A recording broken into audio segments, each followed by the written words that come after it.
Why did Kendrick Bourne not play? So there are a couple things going on. I had gotten a tip on Saturday that he might not play. Reached out, couldn't get it confirmed. All right, we'll see what happens on Sunday. And my understanding is that it was partly related to his performance, and obviously their push to play all of their young receivers, which is not just Jalen Polk and Javon Baker. It's Demario Douglas and Kayshon Boutte, who we know obviously are in their second year. So that leaves really one spot left for him and KJ Osborne. Well, Osborne sucks. Why are you going to play him? What I would say is this. We know, in addition to being young, this receiver room is fairly immature. My sense is, not reporting, is that Osborne is someone they tried to trade, said, hey, we tried to do it, couldn't work, no one wanted to buy you, we need to keep you here. And Alex Van Pelt's on the record saying, we appreciate how he comes in day to day. He's the most professional guy in that room, okay? So when he doesn't play at Tennessee, hardly plays a couple weeks before, I think this was kind of a bone to throw at him. Because Bourne's performance at Tennessee, he had 4 catches. Twice ran short of the sticks, one of which forced them to punt. The week before, he had 2 drops. So the difference is not as big as the stats would show you between him and Osborne, and they say, okay, we've got one spot, there are 2 of you, everyone else is going to play. Well, this is what we're going to do this week. Next week, prove us wrong, and we'll see what you have in practice. And then Osborne runs out of bounds and comes back in and nullifies a touchdown. Yeah, so, he was my bum. yes, he was yesterday. Yeah. So, yeah, I'm thinking maybe KJ didn't exactly cement his roster spot. Can I ask you a question? What did you make of Chicago's coaching? And again, I praise the Patriots. I can't praise them enough. It's the most this season I think I've ever praised them. But why did they not just give DeAndre Swift the ball? Why did he only get 16 carries? If you were Chicago, wouldn't you just ran? I would have just ran it. That's all I would have done.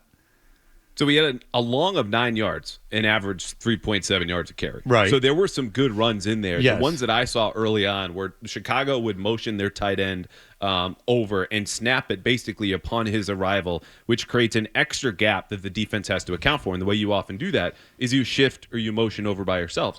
Some of the longer Chicago runs, the Patriots just didn't move. So there was an extra gap someone had to block. If anyone blew it or couldn't overcome that, that's how Swift got those long runs. When they started to shift and kind of quick snap afterward in the second half, the Patriots were adjusting defensively. That's what I saw. So it wasn't a personnel issue for the Patriots because the Bears' offensive line makes the Patriots' offensive line look like they're all going to the Pro Bowl. Like that is a bad line. And if you want to know why Swift wasn't having more success, the line is it. Okay, and just real quick, because there were so many people that said you don't take a quarterback in the draft, you take a receiver. Rome Odunze, when you watched film on him, how does he look, the rookie? He looks fine. He's much more of a great contested catch player. He's got a very mature game, a little bit more explosive. Like everything we were talking about, Jalen Polk, after he gets drafted here, right? He can play inside and out, go downfield. It's just Odunze's better at those things, and he's a bit more explosive. But the Patriots didn't shadow him or DJ Moore in this game. They were like, we can cover you both with whomever we have, because Chris Gonzalez stuck to one side. He parked himself in the boundary, and they said, okay, if we're going to double someone, it'll be DJ Moore, which he only did twice. And Jonathan Jones and Marcus Jones, if you got Odunze, if you got Moore, that's fine. I wanted to ask about that. The theory in the secondary, it seems to be more aggressive. Less zone, a lot more man. A lot more man. Yeah. Why? Why a lot more man, and why do this now? Is it just specific to Chicago? Or strength of the team? Why? Do they consider this a strength? That's what it is. And you go back to their win against the Jets. That was another game where you go, hey, Devontae Adams and Garrett Wilson, just like Odunze and DJ Moore, they're better than what you have at corner. The Patriots go, watch us. Like these 2 games against the Jets and against the Bears were their highest rate of man-to-man coverage. And the Patriots on Sunday basically lived in one defense, and they had a little wrinkles here and there. But that was it. This was, all right, man up, let's see what you got. And they won over and over again. So Jonathan Jones played a little bit of safety. Marcus Jones is still 5'8", will be for the rest of his life. But that dude can cover. And they played really well, granted, against a bad offense and bad design. But they not only held their own, I would say dominated a more talented receiving core, and that's the second time in 3 weeks. Now, is that Mayo and the rest of the staff come to terms with what they have to work with, or were they trying to get a little too cute in previous games because of their defensive acumen? They said, we can try different things here.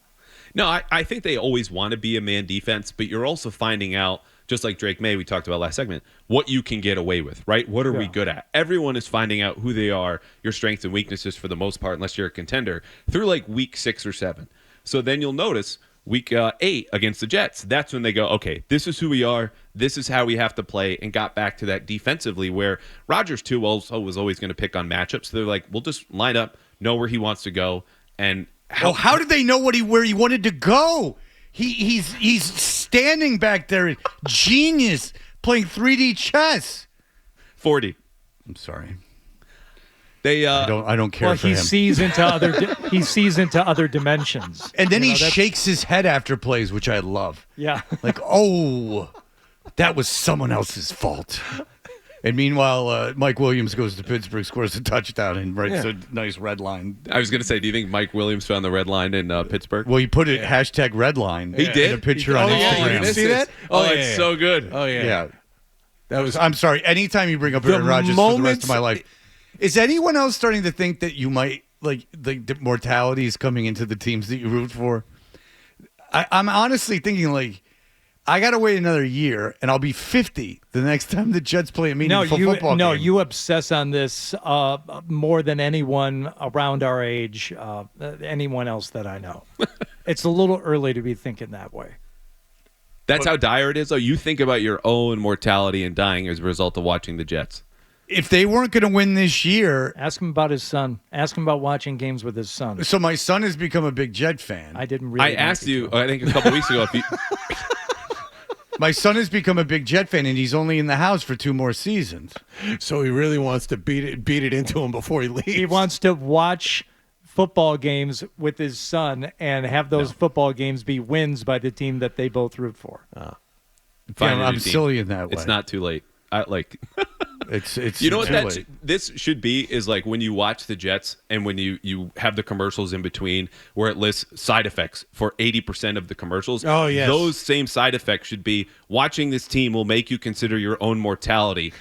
These are the side effects Well, of watching you the act Jets. like I'm unique, but Joe Beningo has brought that up many times, and there's a whole episode of Curb Your Enthusiasm based on that one of Larry's friends dies because he's a Jet fan. I mean, I'm not alone in this.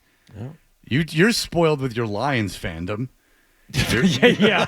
I've been so spoiled for years. Your lifetime of success with But the Lions. how old was the guy on Curb Your Enthusiasm who died? And Joe Beningo is 71. So he's more than 20 years older. But Beningo's been saying this for 30 years. I don't know. Listen, I'm You in never tip-top know, shape. Fred. As a young Red Sox fan, I thought this was going to happen to me. I'd die without seeing a championship. The Red Sox are ridiculous. They made the World Series and they were a good team on several occasions. They just didn't win in the playoffs. This is an example of just not making the playoffs and never having an opportunity. Well, I'll ask you again, which is worse, getting to the edge and losing in Getting to the fashion? no. or never Getting to there? the edge and losing is great. They gave you, especially if you think about it, it gave you all those moments leading up to it that were fun. That's what it's all about. What sucks is the season ending before Thanksgiving. Yeah, and I firmly believe this last year, and depending on how things shake out, if the Lions get close and if they make the Super Bowl, If they get to the edge. I don't even care if they win. Last year, I didn't even care if they won because I thought there was no way they could beat Kansas City. This year, if it ends up being, let's say, Kansas City, Detroit, I would desperately want them to win and would be disappointed if they didn't, but getting there would be enough. Get the Lions in a Super Bowl is so crazy that just getting there, I would be 80% happy just with that. And it's funny that you mentioned that, John, because I have been contemplating that. And I think that if the team you like makes the championship game and loses, it's a little immature to like flip out. Oh. Because you got the whole season, and then that ultimately there's hope the next season too. But if it happens multiple times when you get to the It's edge, still you're a the little Bills. childish. I'm sorry. It's still it a little sucks. childish because the worst thing that can happen is that we're seeing it with the Red Sox. The worst thing you can be is just you're never a factor because then you just don't even get the enjoyment of the season. Right. So if you got that enjoyment of the season, and you know how it is when like the Lions are 8-1, when that's happening, everyone's talking about them, and every time you turn on the TV or the radio, it's Lions, Lions, Lions. You get that all year, and it's all positive stuff. And if they lose the Super Bowl, big deal. You don't get anything if they win, but you got that whole year of good feeling. but that's been robbed from me. All right, listen. Two stats and a lie is something that Andrew Callahan came up with and that everyone loves. Andrew Callahan created a bit that everyone loves. This is the week. And John's horrible John's at got it. one win. Even though he's supposed to be some kind of sports expert. Hey, I'm lined up for the number 1 pick in the draft next year. Here we go. By the way, I'm dominating in fantasy as well. This is all exciting. What a year for me. All right, we'll be back. Andrew Callahan has 2 stats and a lie. Here are the headlines. Sports Hub headline. If you like that clip, and how could you not? Check out more videos from Toucher and Hardy here. Point slightly up and to the left. For more Patriots analysis and opinion, hit this playlist. Point slightly down and to the left. And for the latest from the Sports Hub, download at 985thesportshub.com.